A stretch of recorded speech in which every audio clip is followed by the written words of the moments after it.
வணக்கம். திசைகளின் 10 மணி செய்திகள்.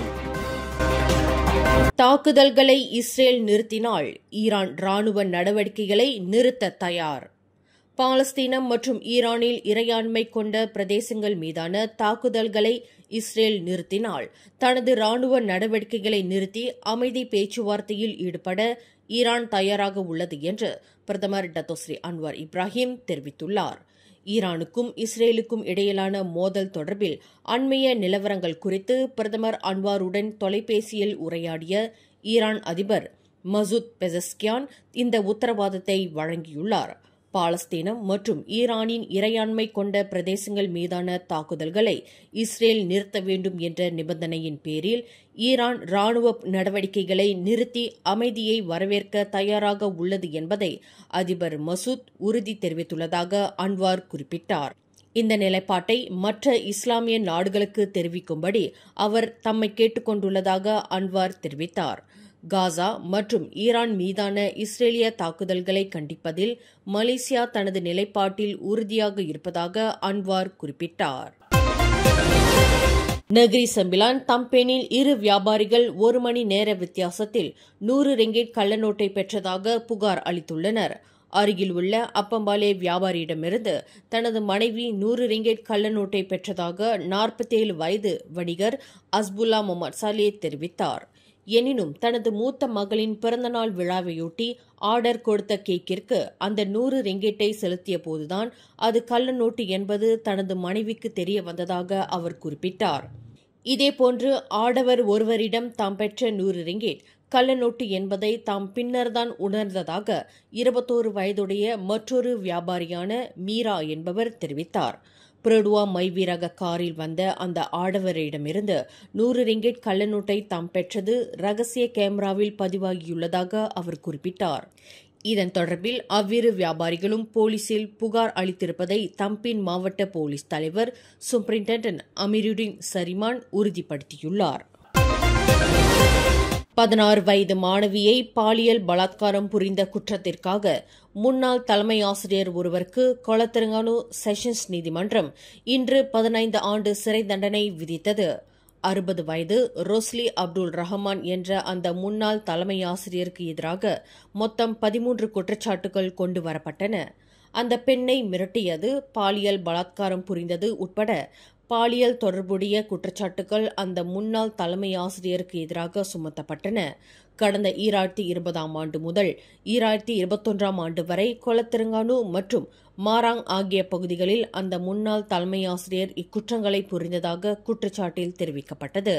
சம்பந்தப்பட்ட தலைமை ஆசிரியருக்கு மொத்தம் 107 ஆண்டுகள் சிறை தண்டனை விதிக்கப்பட்ட போதிலும் சிறை தண்டனையை ஏக காலத்தில் அனுபவிப்பதால் அவருக்கு 15 ஆண்டு சிறை தண்டனை விதிப்பதாக நீதிபதி அஸ்பான் முஸ்தபா தமது தீர்ப்பில் தெரிவித்தார். மத்திய கிழக்கில் பல்வேறு வான் போக்குவரத்து பாதைகள் மூடப்பட்டதை தொடர்ந்து பயணிகள் குறைப்பு நடவடிக்கையை மேற்கொள்ளுமாறு உள்ளூர் விமான நிறுவனங்கள் கேட்டுக் கொள்ளப்பட்டுள்ளதாக போக்குவரத்து அமைச்சர் ஆந்தனி லாக் தெரிவித்தார். மத்திய கிழக்கில் எழுந்துள்ள நெருக்கடியை தொடர்ந்து பாத்தே ஏர் விமான நிறுவனம் உட்பட சில விமான நிறுவனங்கள் நேற்று முதல் தங்கள் விமான போக்குவரத்து சேவையை ரத்து செய்துள்ளதையும் ஆந்தனி லாக் சுட்டிக்காட்டினார். மத்திய கிழக்கிற்கான விமான வழித்தடங்களுக்குரிய சேவைகள் பாதிக்கப்பட்டு இருப்பது தங்களுக்கு தெரிவிக்கப்பட்டுள்ளதாக ஆந்தனி லாக் குறிப்பிட்டார். பினாங்கு தாமான்தாசே குலுகுர் உத்தமாவில் இன்று அதிகாலையில் ஏற்பட்ட தீ விபத்தில் 3 தரை வீடுகள் கடுமையாக சேதமுற்றன. எனினும் அதிர்ஷ்டவசமாக எந்தவொரு உயிருடன் சேதமும் ஏற்படவில்லை என்று தீயணைப்பு மீட்பு படையினர் தெரிவித்தனர். இத்தீ விபத்து குறித்து அதிகாலை 4:52 மணியளவில் தாங்கள் அவசர அழைப்பை பெற்றதாக பினாங்கு மாநில தீயணைப்பு மீட்பு படை உதவி இயக்குநர் ஜான் சகுன் தெரிவித்தார். தீயணைப்பு படையினர் சம்பவ இடத்திற்கு விரைந்தபோது அந்த 3 வீடுகளிலும் தீ கொழுந்துவிட்டு எரிந்து கொண்டிருந்ததாகவும் இதில் 5 கார்களும் 4 மோட்டார் சைக்கிள்களும் சேதமுற்றதாக அவர் குறிப்பிட்டார். தீ மற்ற வீடுகளுக்கு பரவாமல் தடுக்க முழு வீச்சில் அணைக்கப்பட்டது. தீ ஏற்பட்டதற்கான காரணம் தொடர்ந்து ஆராயப்பட்டு வருவதாக ஜான் சகுன் தெரிவித்தார். அண்மையில் தமக்கு வழங்கப்பட்ட நிபுணத்துவ மருத்துவ சேவை குறித்து மலேசிய மருத்துவ குழுவினருக்கு மேன்மை தங்கிய புருனை சுல்தான் அஸ்னால் போல்கியா தமது நன்றியை தெரிவித்துக் கொண்டார். மிக சிறந்த மருத்துவ சேவையை உளப்பூர்வமாக மலேசிய மருத்துவர்கள் வழங்கியதாக பிரதமர் டத்தோஸ்ரீ அன்வார் இப்ராஹிமுடன் தொலைபேசியில் பேசிய புருனை சுல்தான் இதனை தெரிவித்துள்ளார். மருத்துவ கவனிப்பும் உபசரிப்பும் தன்னை நெகிழ செய்ததாக புருனை சுல்தான் தெரிவித்துள்ளார். அண்மையில் மலேசியா ஏற்று நடத்திய ஆசியான் மாநாட்டில் கலந்து கொண்ட புருனை சுல்தான் உடல் அயர்வு காரணமாக கோலாலம்பூர் IJN மருத்துவமனையில் அனுமதிக்கப்பட்டார்.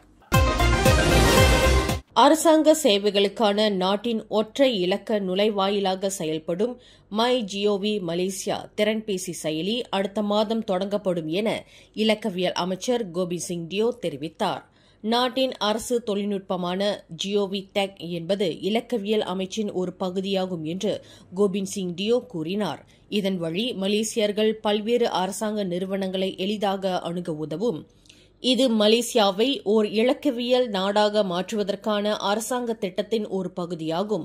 மலேசியர்கள் பல்வேறு அரசாங்க நிறுவனங்களுடன் இலகுவாக செயல்பட ஓரிட தளத்தை உருவாக்கியிருப்பது சிறப்பாகும்.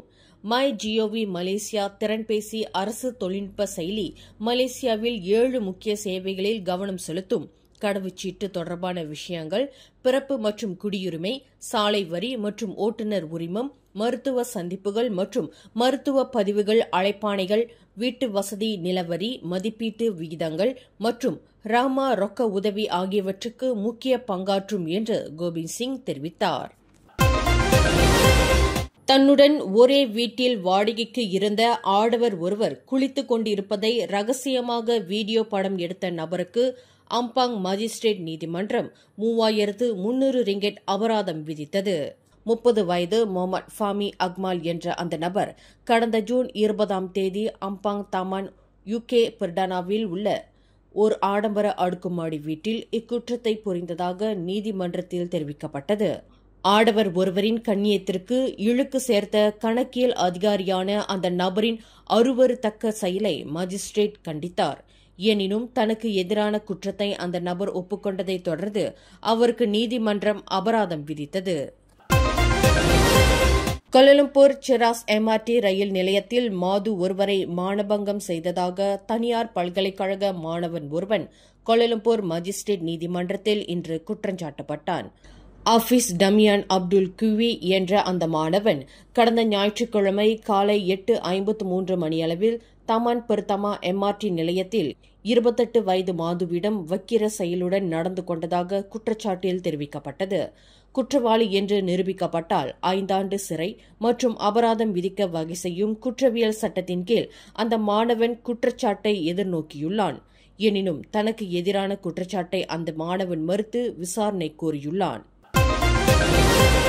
6 வயது சிறுவன் சித்திரவதை செய்யப்பட்டது தொடர்பில் அவரின் தாயார் மற்றும் வளர்ப்பு தந்தை கைது செய்யப்பட்டனர். பெர்லிஸ் கங்கார் சிம்பங் 4 கம்போங் டத்து அமட் முசாவில் நிகழ்ந்த இந்த சம்பவம் தொடர்பில் 37 வயது நபரும் அவரின் 27 வயது மனைவியும் கைது செய்யப்பட்டுள்ளனர். அவ்விருவரையும் 4 நாள் தடுத்து வைப்பதற்கான நீதிமன்ற ஆணையை போலீசார் பெற்றுள்ளதாக கங்கார் மாவட்ட போலீஸ் தலைவர் ACP யு ஷரீஃபுடீன் முகமது யூசுப் குறிப்பிட்டார். அந்த சிறுவனின் தாத்தா அளித்த போலீஸ் புகாரை தொடர்ந்து அந்த சிறுவன் பாதுகாப்பாக மீட்கப்பட்டதாக அவர் விளக்கினார். பறிமுதல் செய்யப்பட்ட 35 லட்சம் ரிங்கெட் பெறுமானம் உள்ள 65,000 பொருட்களை உள்நாட்டு வாணிபம் மற்றும் வாழ்க்கை செலவின அமைச்சு அளித்துள்ளதாக அதன் ஸ்லாங்கூர் மாநில இயக்குநர் முகமது ஜுஹைரி ரெட்லி தெரிவித்தார். கடந்த 2024ஆம் ஆண்டு முதல் 2025ஆம் ஆண்டு மே மாதம் வரை அளிக்கப்பட்ட பொருட்களின் எண்ணிக்கையில் இதுவே அதிக மதிப்பை கொண்டதாகும் என்று அவர் குறிப்பிட்டார். பறிமுதல் செய்யப்பட்ட பெரும்பாலான பொருட்களில் 41,000 பொருட்கள் செயற்கை பொருட்களாகும். சந்தையில் சட்டவிரோதமாக விற்கப்படும் பொருட்களை பறிமுதல் செய்வதற்கு நடப்பு சட்டம் அமைச்சுக்கு அதிகாரம் வழங்கியுள்ளதாக முகமது ஜுஹைரி தெரிவித்தார். தாம் பணிபுரிந்த நிறுவனத்திற்கு சொந்தமான 1,80,000 ரிங்கிட்டை நம்பிக்கை மோசடி செய்த குற்றத்திற்காக பெட்ரோல் நிலையத்தின் முன்னாள் நிதி அதிகாரி ஒருவருக்கு கோலாலம்பூர் செஷன்ஸ் நீதிமன்றம் இன்று 16 மாத சிறை தண்டனை விதித்தது. சித்தி நூரைன் முகமது கசாலி என்ற 37 வயதுடைய அந்த பெண்மணிக்கு 5000 ரிங்கிட் அபராதம் விதிப்பதாக நீதிபதி அஸ்ருல் டரூஸ் தமது தீர்ப்பில் தெரிவித்தார். கடந்த 2024ஆம் ஆண்டு ஏப்ரல் முதல் டிசம்பர் மாதம் வரை கோலாலம்பூர் ஜாலான் துன் ரசாக்கில் செயல்பட்டு வரும் பெட்ரோன் எண்ணெய் நிலையத்தை நிர்வகித்து வரும் SDJ ஆயில் என்டர்பிரைஸ் கோலாலம்பூர் நிறுவனத்திற்கு சொந்தமான பணத்தை மோசடி செய்ததாக அந்த முன்னாள் பெண் அதிகாரி மீது குற்றச்சாட்டு சுமத்தப்பட்டது. மேலும் செய்திகளை தெரிந்து கொள்ள கீழே இருக்கும் பெல் பட்டனை அழுத்துங்கள். உங்கள் மகிழ்ச்சியை வெளிப்படுத்த லைக் மற்றும் ஷேர் செய்யுங்கள். தொடர்ந்து திசைகளோடு இணைந்திருக்க சப்ஸ்கிரைப் செய்யுங்கள்.